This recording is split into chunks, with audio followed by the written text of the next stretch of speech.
Dice la Biblia, dice la palabra del Señor: sé muy bien lo que tengo planeado para ustedes.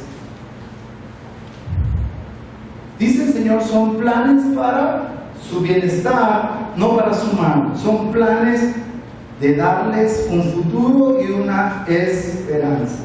Quiero que lo volvamos a leer. Sé muy bien lo que tengo planeado para ustedes, dice el Señor. Son planes para su bienestar, no para su mal. Son planes de darles un futuro y una esperanza. Ahora, cuando nosotros vemos la Biblia, en esta sección se nos muestra cuáles son los planes de Dios para ti. Se nos muestra qué es el deseo de Dios, qué es lo que Dios tiene planificado hacer sobre tu vida. Y cuando tú le echas un ojo a la raíz hebrea de la palabra bienestar, entonces tú vas a poder entender desde una mejor óptica cuáles son los deseos reales, cuáles son los deseos verdaderos de Dios para tu vida. Cuando tú te das cuenta, la palabra hebrea nos muestra que el deseo de Dios es que nosotros vivamos vidas bendecidas, vidas prósperas, llenas de salud, llenas de paz. Él quiere que tú y yo vivamos vidas dichosas, vidas completas y vidas en victoria. La intención de Dios en este versículo en ningún momento refleja y desde ningún ángulo refleja que el designio de Dios para ti es de que tú vivas una vida diferente a esta, que tú vivas una vida en maldición. Eso no es lo que Dios quiere para ti. Quiero que comprendas que Dios no quiere que tú vivas una vida quebrada, una vida emocional vacía, una vida seca, una vida escasa, una vida sin esperanza. Ese no es el propósito de Dios. Entonces, si hoy tú estás en este lugar y tú sientes que tu vida está seca, tu vida espiritual está a punto de secarse o se secó el pozo, si tú sientes que tu vida está quebrada emocionalmente, si tú sientes que hay una escasez del Espíritu Santo, escasez de la palabra en ti, si tú sientes que no tienes una esperanza, entonces estás viviendo una vida contraria a lo que Dios ha planificado para ti. Dios no desea que tú vivas una vida de dolor que se sumerge en calamidades, una vida de dolor que se sumerge en desgracias. El deseo de Dios no es que tú vivas una vida de miseria emocional. El deseo de Dios no quiere que esa miseria emocional se manifieste en una espiritualidad que se está hundiendo cada día más en el fango del pecado. Dios no quiere que tu vida se vaya enfriando hasta que quede seco. Entonces, si el deseo de Dios está bien claro en Jeremías 29:11, me surgen algunas preguntas. Y la primera es, si Dios desea que vivamos vidas de bienestar, como ves ahí, vidas prósperas, vidas de salud, vidas llenas de paz, vidas abundantes, porque es que la mayoría de personas no viven así. ¿Por qué si Dios pretende que vivas una vida de bienestar, vivimos de una manera diferente? ¿Por qué en lugar de vivir la iglesia de victoria en victoria, pareciera que las victorias son ajenas a la iglesia? ¿Por qué la palabra de Jeremías en muchas vidas se hace tan irreal? ¿Por qué parece que la teoría bíblica a veces no encaja con la práctica diaria de nuestra vida? Porque muchos, a pesar de haberle abierto el corazón a Jesucristo, recibimos a Jesucristo como nuestro Señor y Salvador, aún siguen metidos en conflictos emocionales? ¿Por qué después de haberle abierto el corazón a Jesucristo, aún seguimos heridos en nuestra alma?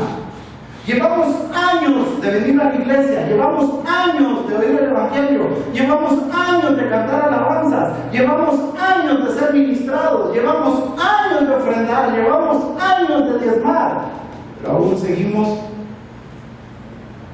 sintiéndonos sin valor. ¿Por qué hay muchos que después de haberle abierto el corazón a Jesucristo siguen arrastrando los resentimientos de ayer? ¿Por qué después de haberle abierto el corazón a Jesucristo, todavía muchos vienen arrastrando situaciones que les pasaron en su infancia. ¿Por qué después de haberle abierto el corazón a Jesucristo? Hay muchos que todavía están inmersos en el pecado. ¿Por qué después de haberle abierto el corazón a Jesucristo nos sentimos sin propósito? Venimos a la iglesia y no sabemos por qué venimos, pero venimos. ¿Por qué sentimos que tenemos una vida escasa espiritual? Vemos al de la par derramar su corazón, llorar en medio de la alabanza y nosotros fríos, secos. No sentimos nada. Quisiéramos sentir algo especial en medio de la adoración. Sabemos que sí, Dios es real, que sí, Dios está en medio, pero no pasa nada con nosotros. Este tipo de preguntas son preguntas que me he estado haciendo en el corazón durante toda esta semana. ¿Y sabes por qué? Porque estamos con mi esposa muy preocupados en este tema en particular. Porque el reflejo de todas las personas que ministramos a diario, que son personas de nuestra iglesia, personas que acaban de empezar, personas que ya llevan 3, 4 años, personas que llevan 10 años con nosotros, reflejan lo mismo, y es que esa vida no la viven. Es que lo que Jeremías dice, el plan de Dios para nuestra vida, esa vida de plenitud, no la estamos viviendo. Y el problema, cuando ministramos con mi esposa y vemos esas barbaridades y escuchamos lo que escuchamos, nos preguntamos, ¿qué porcentaje de la iglesia estará igual? ¿Serán todos acaso? Porque te voy a decir algo, ministramos personas que tú no te imaginarías que tienen conflictos internos. Ministramos personas que tú ni te pasa por la mente que están viviendo en una condición espiritual precaria. Así es, amén. Y nos duele el corazón. Nos duele el corazón como pastores, y te voy a decir por qué. Porque nos hemos entregado por completo al ministerio. Nos hemos entregado por completo a la obra. Renunciamos a nuestros sueños para que tú puedas vivir tus sueños en plenitud. El deseo de nuestro corazón como pastores, y cuando asumimos el pastorado, fue que la gente viviera un evangelio genuino, un evangelio real, no un evangelio de manipulación, no un evangelio de control, no un evangelio diluido y barato. Nuestro deseo siempre fue enseñarles la verdad, aunque duela, pero la verdad. Por eso nos duele que después de haber entregado nuestra vida, y otros siervos del Señor que acá nos acompañan, está David, Ana Cris, que están invirtiendo su vida, el hermano Edgar está dando su corazón, está dando su vida en este ministerio, para que los hijos espirituales puedan gozar la vida espiritual, para que tengan libertad, ¿no, hermano? Por eso se prepara usted, para que esos mensajes que usted da, esas pequeñas cápsulas, toquen el corazón y cambien la vida ahora. Amén.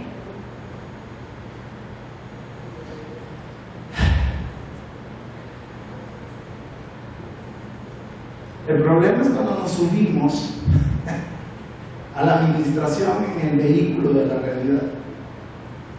Ese vehículo choca a toda velocidad contra el muro de la desilusión. Porque vemos cuando nos sentamos con las personas, Alex, cómo sale a flor de piel que sus vidas están desgraciadas, que sus vidas están viviendo lo contrario a lo planificado por Dios, que sus vidas no sufrieron una metamorfosis. El venir a Jesús nos mejora la vida, pero hay personas que llevan años sin mejorar sus vidas. Vemos que el crecimiento espiritual de muchos de nuestros hijos está comprometido sin avanzar. Tienen una vida espiritual que está truncada y que no avanza. Pero ya detectamos por qué es. Y déjame compartir.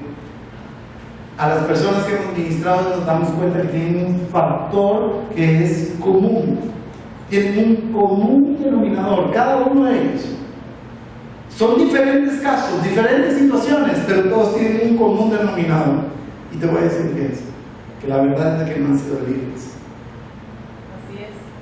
Pero ¿cómo va a ser eso, pastor? ¿Cómo usted me va a decir que la gente no ha sido libre? Si la Biblia dice que Jesucristo derramó su sangre en la cruz del Calvario, el Señor se virtió en la cruz para que fuéramos totalmente libres. Claro que sí.